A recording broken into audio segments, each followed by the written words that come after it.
This is the ultimate first-time homebuyer's guide. Trust, you're gonna wanna hear this.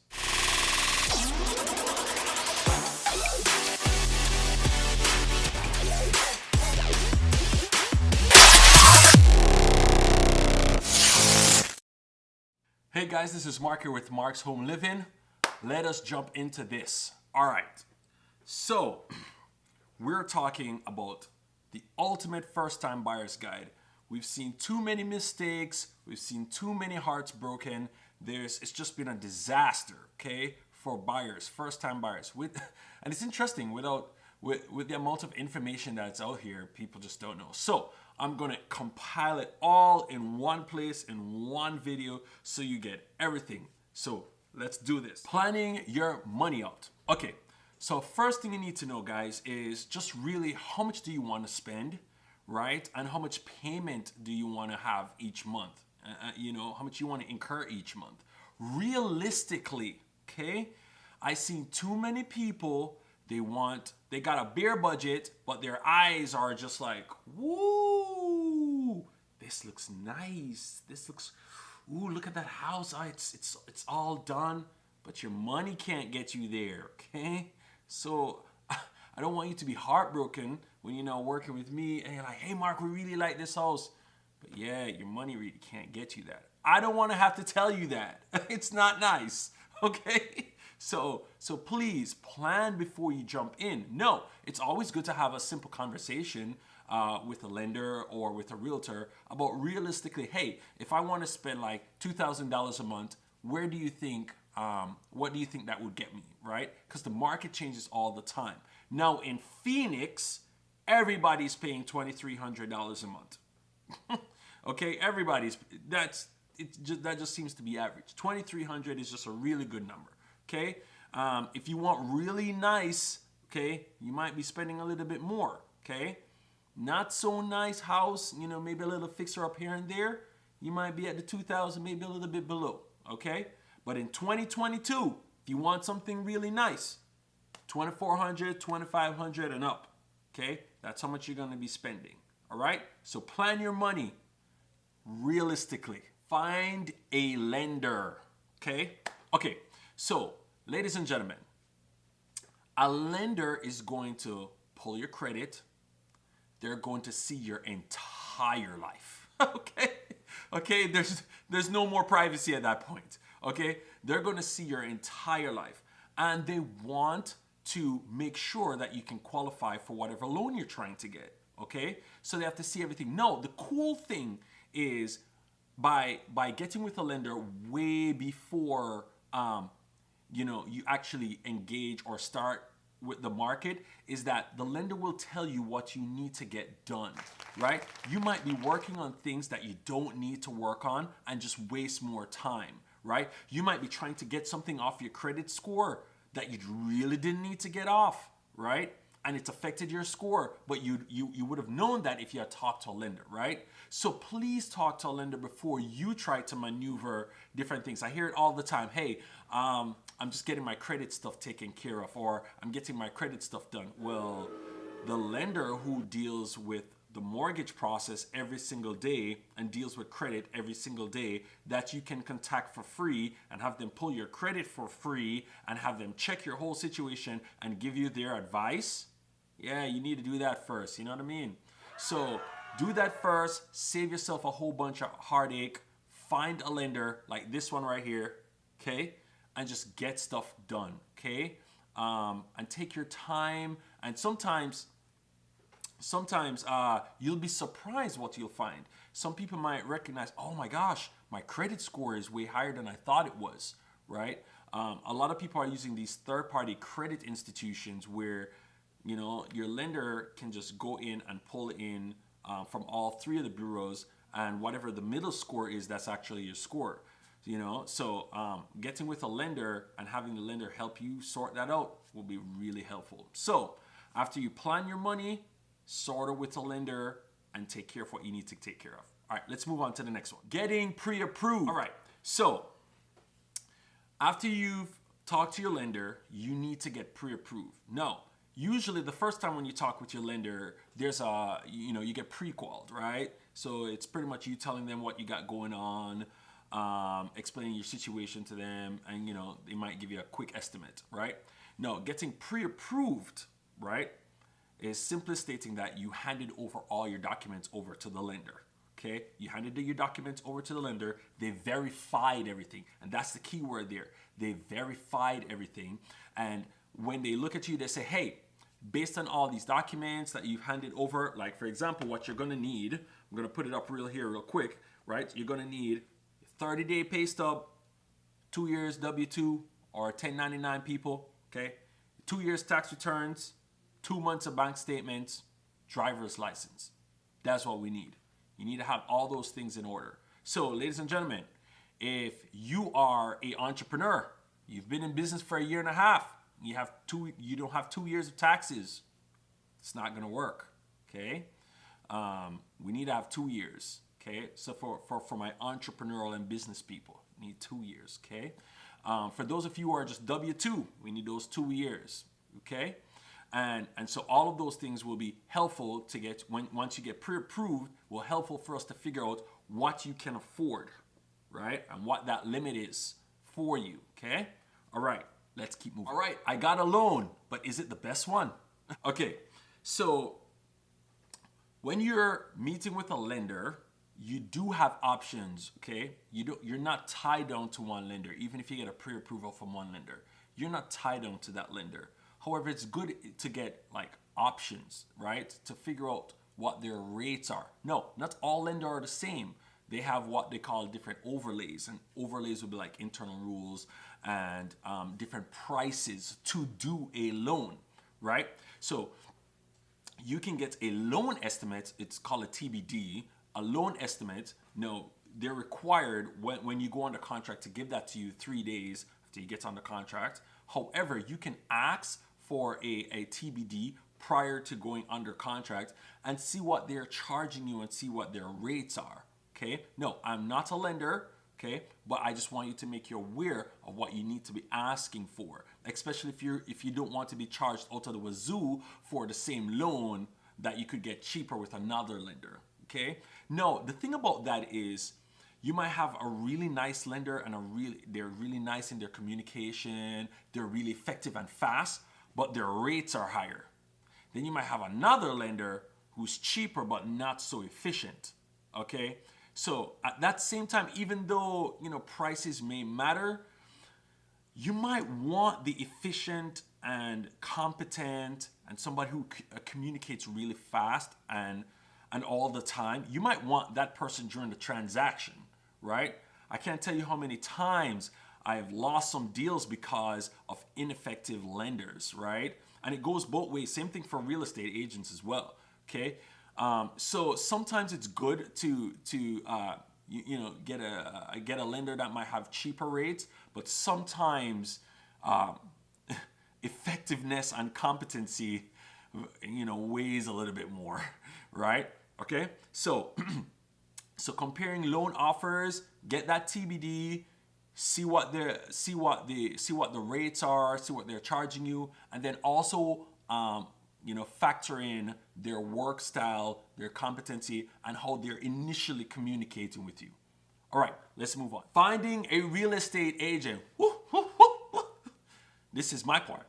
Okay. Just like what we talked about with a lender, right? Someone who's competent, efficient, communicates not real fast, but they're on it, okay? No, this is 2022 in the Phoenix market. You do not need a slow agent, okay? You do not need a slow agent. No, granted, different people have different work styles and the agent should work with you according to how you'd like to work, okay? However, that agent should also prep you about that market, about the market that you guys are actually working in, okay? If the market requires you to be fast, okay, and requires you to take action immediately, I'm the type of agent, I rather tell you, hey, if you're entering this market, I understand you might be passive, you might want to take 2 days, 3 days to make a decision, but this market is fast. You need to make a decision within hours. right? No, if the agent is upfront like that with you, that's a good sign, right? And then you can choose how you like to act. But it helps the agent not bear the weight of disappointment that comes for lack of decision making if that's how you choose to operate. No, everybody can choose to operate how they would like to operate, and you should do what's best for you. It's just that what might be best for you might not be the best decision in the market, right? So there are all those things at play. Okay, so you might want to move slow and say, hey, I move slow, I make the decision slow, and when I make a decision, that's it. Great. And say you come to your decision, but somebody else came to a decision like 2 hours ago and they put in an offer and they got the property. Well, you did your due diligence, and that's fine, but as you can see, you're competing with other people who act differently as well. Okay?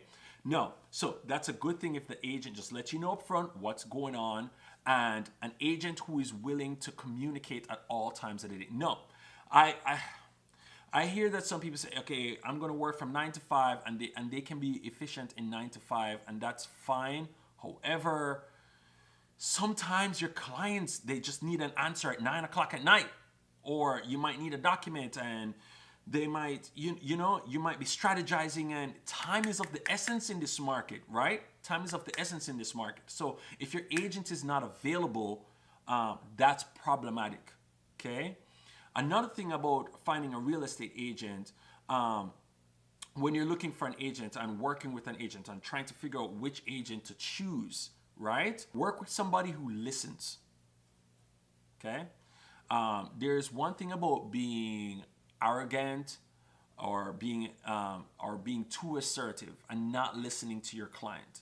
Okay, you got to find an agent who, at the same time, yes, they're assertive, they're firm, they're precise, they're effective, but at the same time, a good trait of a good agent is somebody that listens, or they're taking notes, right? They're taking mental notes, or they're writing it down, but they're remembering. They're asking for clarification. Sometimes if they ask the same question again, or ask you to repeat what you're saying, just to be clear, right, on what you need and what you're looking for.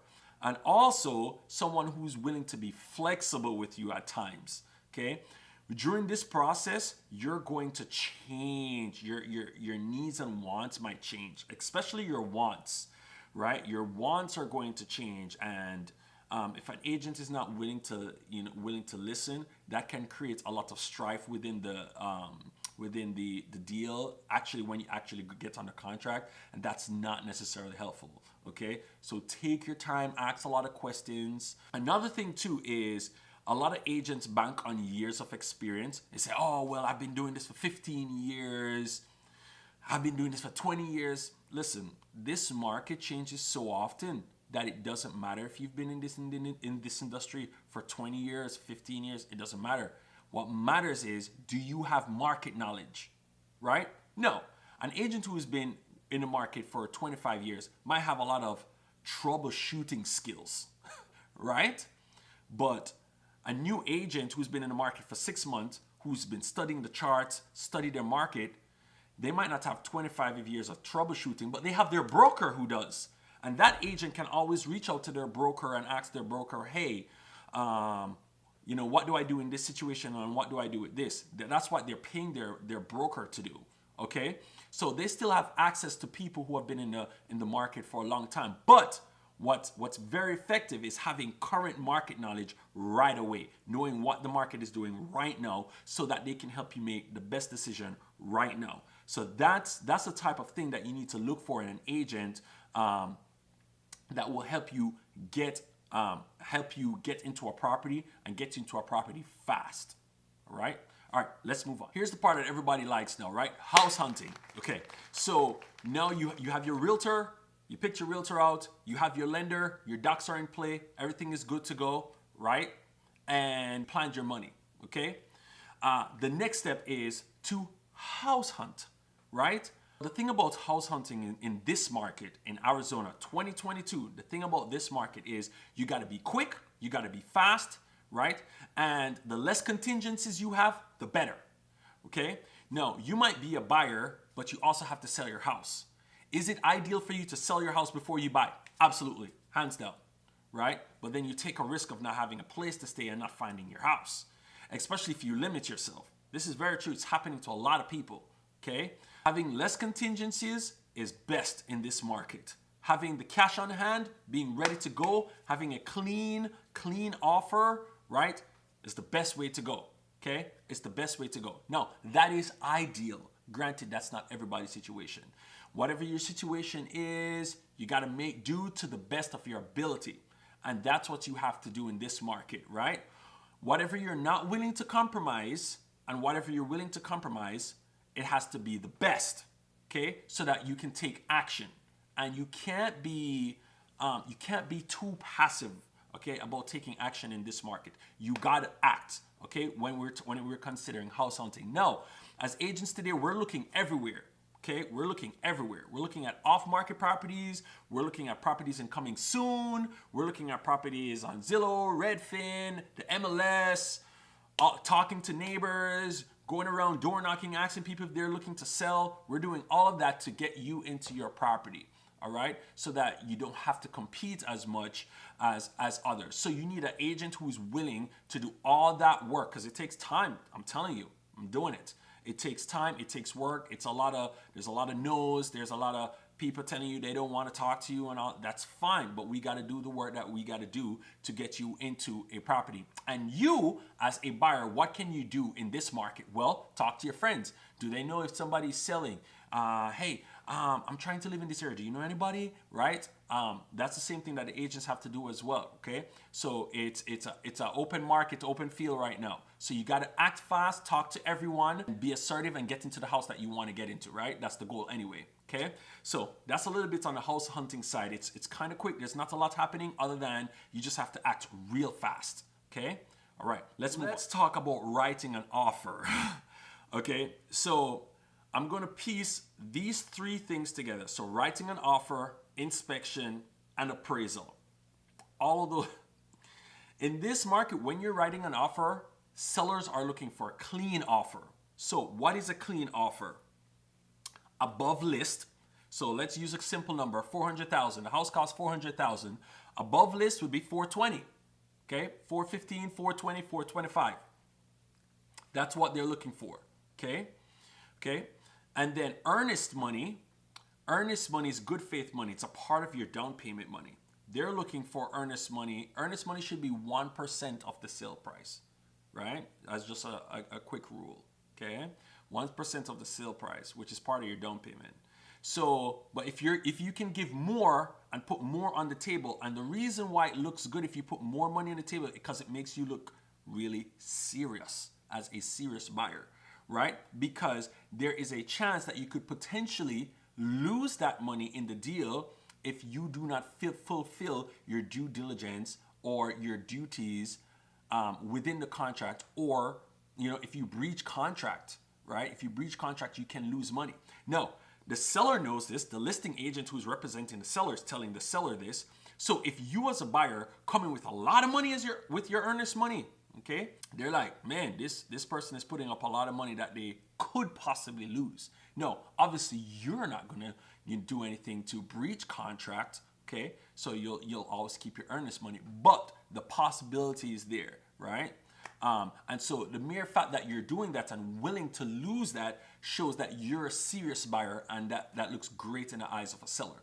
The next thing now in a contract is inspection. No, you do have 10 days to do your inspection. All the inspections that you want on the property.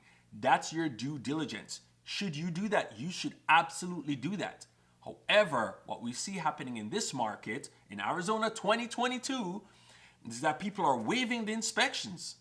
Okay? They're waiving the inspections. They're like, hey, I don't even want to do an inspection on this property. I want this house. If you put yourself in the seller's shoes now, right? If you're a seller and a buyer says, hey, I don't even want to do an inspection, let's just get this going. Are you going to tell them no? Right? Right? No inspections, not asking for any repairs, nothing. That looks great to the seller. Okay? The next thing is waiving the appraisal. Okay? So, like we said in the last section, the property is $400,000. So the property is $400,000.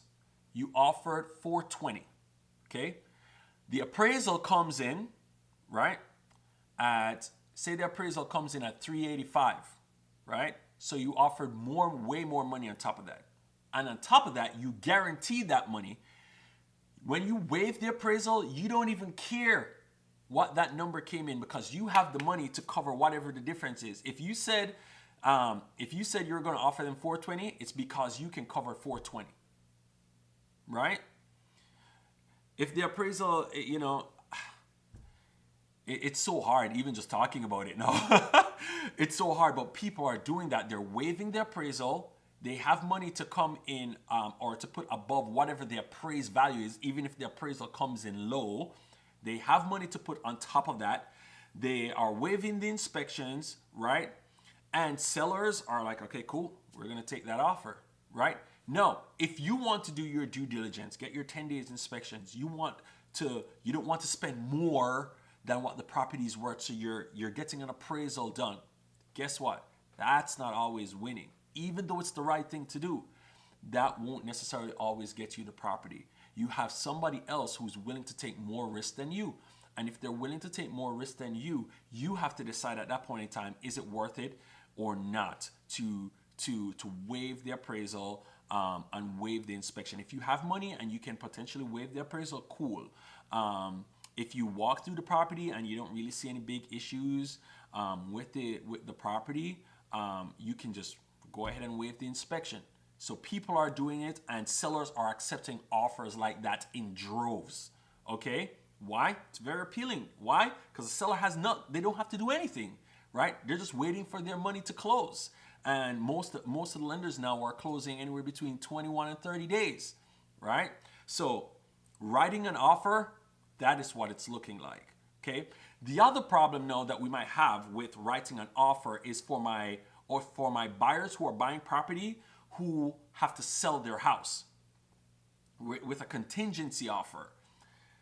So sellers, they're somewhat changing their attitudes about accepting offers with contingency deals, okay? It might be helpful for you as a buyer to not have a contingency, okay? However, if you need the money from the house that you're selling to buy this new home that you're purchasing, right? But you're trying to figure out, well, where am I going to live in between, or you don't have any place to stay, or you don't want to rent month to month or anything like that, then you're going to have to go the contingency route. And there's a high chance that the seller will say no to that. Okay, that's just the game. So if that's what you choose and that's the only way we want to go, okay, if that's the only way we want to go, then we got to get in as much offers as possible and give yourself a lot more chances to win. Okay, if that's the way that you're going to go. All right, so let's move on. Now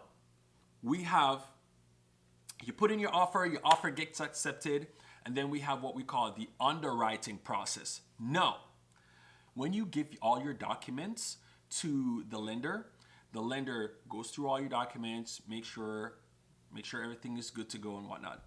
Then the underwriter, okay, gets all those documents as well, and they're going to line up your whole situation with the loan rules.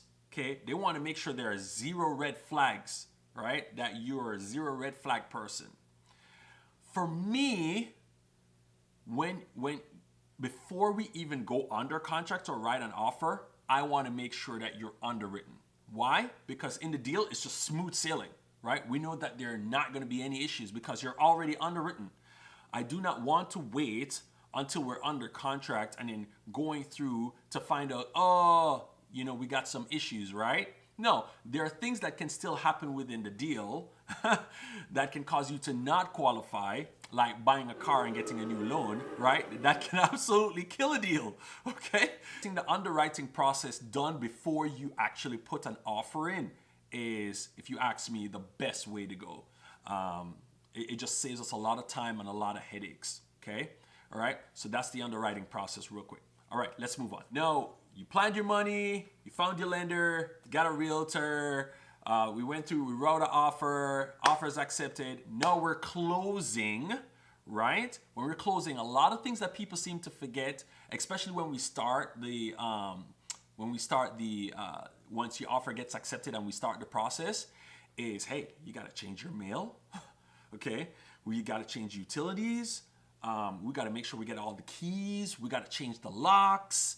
There's a lot of those small things that we need to change and that you need to take care of, right? While we're in that closing stage, or while we're getting really close to closing on your property, okay?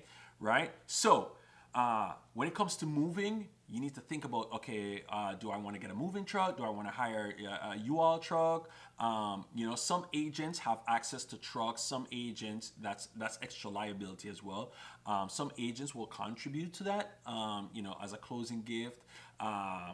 You have all these different things going on. But for you as the buyer, right, you need to make sure that, hey, you got a mailbox now. If it's P.O. box or a mailbox, you got to get that switched over. You got to get your water switched over. You got to get your internet switched over. You got to get your lights switched over. You got to get your utilities switched over. Make sure your name is on all of those things. And then you want to make sure they're operating the day after close or the day at close, okay? So say we close on the 25th of this month, right? You want to make sure all utilities are ready to go on the 26th, or you want to make sure all utilities are ready to go on the 25th, depending on when you're going to leave your rental spot or whatever your current living situation is, all right? Now, that's all the information that I have for you as a buyer, either buying, selling and buying, or just buying from a rental, okay? That's everything, okay? Now, if you have any other questions, if I missed anything, please comment, right? Comment. Now, if you like this video, please subscribe, hit that notification bell, right? I'll be touring the Phoenix Valley, showing you properties, what's around, what's available, and also giving you videos like these to help you navigate this market, okay? And so you can set your expectations, your money, and set your emotions right so you can operate in this market effectively. This is Mark with Mark's Home Living. See you soon.